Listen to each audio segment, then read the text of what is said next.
গুৱাহাটীত কোভিড ৰোগীৰ সংখ্যা বৃদ্ধি পোৱাৰ পৰিপ্ৰেক্ষিতত সাজু কৰা হৈছে 10,000 কোভিড বেড। বৰ্তমান গুৱাহাটীত প্ৰতিদিনে প্ৰায় 600কৈ লোক আক্ৰান্ত হৈছে আৰু লকডাউন খোলাৰ পিছত 15 পৰা 20 দিনলৈ দৈনিক 1000কৈ লোক আক্ৰান্ত হোৱাৰ আশংকা প্ৰকাশ স্বাস্থ্যমন্ত্ৰীৰ। আগষ্ট মাহটো হ'ব প্ৰত্যাহ্বানমূলক। আগষ্টত ৰাজ্যত সম্পন্ন হ'ব 3 লাখ কোভিড টেষ্ট। গুৱাহাটীত স্থাপন কৰা হ'ব আৰু 3-4টা কোভিড কেয়াৰ চেণ্টাৰ। আজি গুৱাহাটীৰ আজাৰাৰ গিৰিজানন্দ চৌধুৰী শিক্ষা প্ৰতিষ্ঠানত উপস্থিত হৈ নতুনকৈ সাজু কৰা কোভিড কেয়াৰ চেণ্টাৰৰ বুজ লয় স্বাস্থ্যমন্ত্ৰীগৰাকীয়ে। এই নতুন কোভিড কেয়াৰ চেণ্টাৰটোত থাকিব 1000 কোভিড বেড।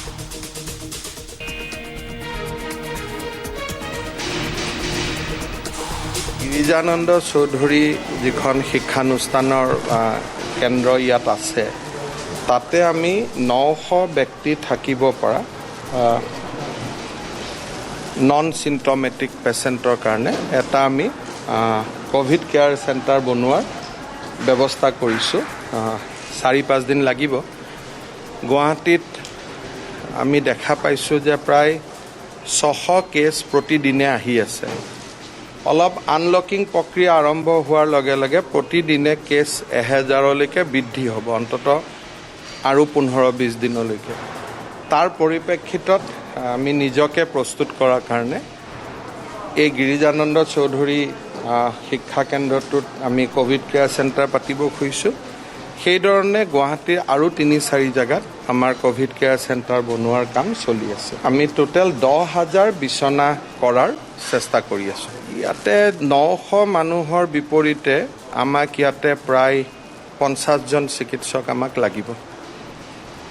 50জন মানে অতি কমেও লাগিব, আৰু 2টা শিফ্ট হ'লে 150, মানে এবাৰতে 50কৈ হ'লে 3টা শিফ্ট চলিব, প্লাছ 4 দিন তেওঁলোকে ছুটি পাব। গতিকে যথেষ্ট ডক্টৰ নাৰ্ছ লাগিব। গুৱাহাটীত বিচনাৰ অভাৱো আছে। সেইধৰণে মানুহে কিছু সুবিধাও বিচাৰে। হোম কোৱাৰেণ্টাইনতো থাকিবৰ কাৰণে তেওঁলোকে অসুবিধা পায়। আমি হোম কোৱাৰেণ্টাইনৰ সুবিধা দিয়াৰ পিছতো নিতৌ মাত্ৰ 12জন মানুহে হোম কোৱাৰেণ্টাইনৰ সুবিধা লৈছে। যিসকলে নাৰ্ছিং হোমত যায়, প্ৰথম 4-5 দিন হোৱাৰ পিছতে আকৌ আমালৈকে ফোন কৰে যে নাৰ্ছিং হোমত বিল বহুত বেছি হৈ গৈছে, আমাক মেডিকেলত ছিট লাগে। গতিকে বহুতখিনি জটিল প্ৰশ্ন। আৰু গুৱাহাটীত যিহেতু এটা স্থানীয় সংক্ৰমণ মহানগৰৰ ভিতৰত হৈছে, আৰু সংক্ৰমণটো ক্ৰমাগতভাৱে লকডাউনৰ পিছতো সংক্ৰমণটো বাঢ়ি আছে।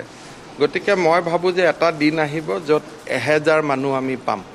গতিকে সেই এতিয়া আমি 550 পাই আছোঁ, কিন্তু বৰ্তমান যিটো আমি 600 দেখি আছোঁ, তাত নিতৌ গুৱাহাটী জেলৰ পৰা 50জন আছে, আৰু পুলিচ আৰু পেৰামিলিটাৰী ফ'ৰ্চ 70জন আছে। গতিকে এই 120 বাদ দিলে গুৱাহাটীৰ নিজস্ব যিটো জনসংখ্যা, সেইটো 400-450 দৈনিক সংক্ৰমিত হৈ আছে। সেইটো 1000লৈকেও বৃদ্ধি পাব আগষ্টৰ মাহটোত। তাৰ পিছত যিহেতু সৰহ সংখ্যক মানুহৰ হৈ যাব বেমাৰটো, টেষ্টিঙো আমাৰ প্ৰায় 3 লাখ মানুহৰ তেতিয়ালৈকে হৈ যাব।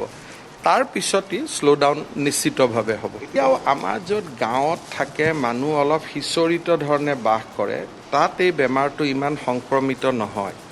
এই বেমাৰটো সংক্ৰমিত হয় যেতিয়া লেট্ৰিন বাথৰুম খুব সীমিত হয়। আমাৰ গাঁৱত যিমানে আমি যি নকওঁ কিয়, মানুহ আহল বহলকৈ থাকে, আৰু মানুহৰ ইজনৰ পৰা সিজন ঘৰ দূৰত হয়।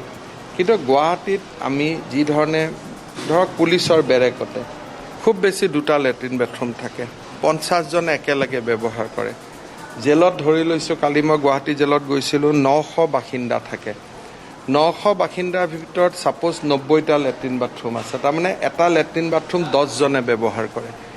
সেইকাৰণে য'ত কমিউনিটি লিভিং, সামাজিক থকা কথা, যেনেকৈ গুৱাহাটীত এটা ফ্লেট আছে, চবৰে ঘৰত কোনোবা নহয় কোনোবা হেল্প আছে, সকলো এক জেগাত একেলগে থাকে।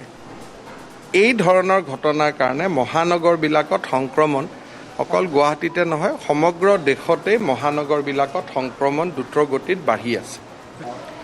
এতিয়া আমাৰ পজিটিভিটি ৰেট সামাজিক যদি ৱাৰ্ডৰ স্ক্ৰিনিঙত আমি চাওঁ 16 to 18%, কিন্তু যেতিয়া পুলিচ, জেল বা paramilitary force, CRP, BSF, army সকলো আহি যায়, তেতিয়া সংক্ৰমণ 32% হৈ যায় কিন্তু গুৱাহাটীৰ স্থানীয় সংক্ৰমণ 21ৰ পৰা 20%। চতুৰ্থ সপ্তাহৰ পৰা আমি স্বাভাৱিকভাৱে কিছু আনলক প্ৰক্ৰিয়া আমি আৰম্ভ কৰিব লাগিব।